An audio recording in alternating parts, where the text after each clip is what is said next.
তবে এবার 2025 আইপিএলে ক্যারিবিয়ান অলরাউন্ডার অ্যান্ড্রে রাসেলকে ঠিক করে ব্যবহার করতে পারছে না কেকেআর।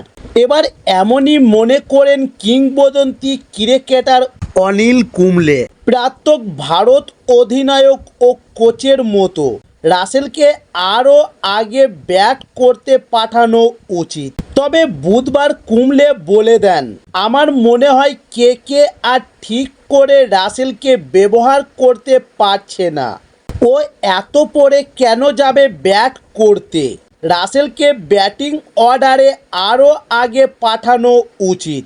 তবে কেকেআরের বোলিং নিয়ে কোনো সমস্যা নেই, ওদের বোলিং যথেষ্ট শক্তিশালী, কিন্তু ব্যাটিংটা ঠিক করে করতে পারছে না কেকেআরের ক্রিকেটাররা।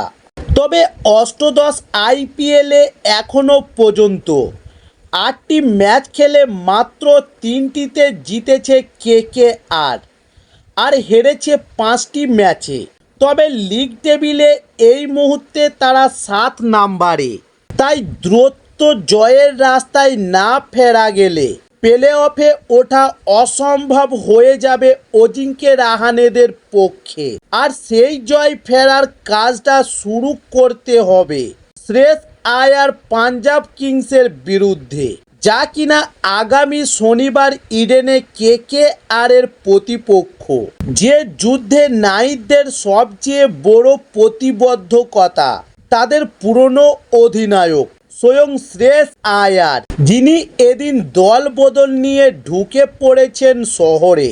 তবে কুম্বলে বলে দিয়েছেন, গতবার ফিনসল্ট ও সুনীল নারিনের ওপেনিং জুটি বারবার জিতিয়েছিল কেকেআরকে, কিন্তু এবার সেই ওপেনিং জুটিই সবচেয়ে বেশি ভোগাচ্ছে নাইটদের। প্রথম 7টা ম্যাচে কুইন্টন ডি কক ও সুনীল নারিনের ওপেনিং জুটি দিয়ে কাজ হয়নি। তাই এবার যে কারণে অষ্টম ম্যাচে এসে বদলে ফেলতে হয়েছে জুটি।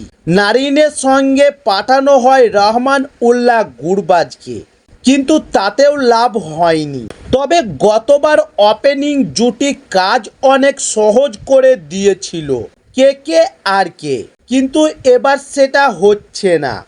ওপেনিং কলকাতায় পৌঁছে গেলেও শ্রেয়স আয়ারের জুটি পারফরমেন্স করতে পারছে না, যে কারণে চাপে পড়ে যাচ্ছে মিডল অর্ডার। তাছাড়া ওরা নিজেদের প্লেয়ারদেরও ঠিকভাবে ব্যবহার করতে পারছে না বলে দিয়েছেন অনিল কুম্বলে।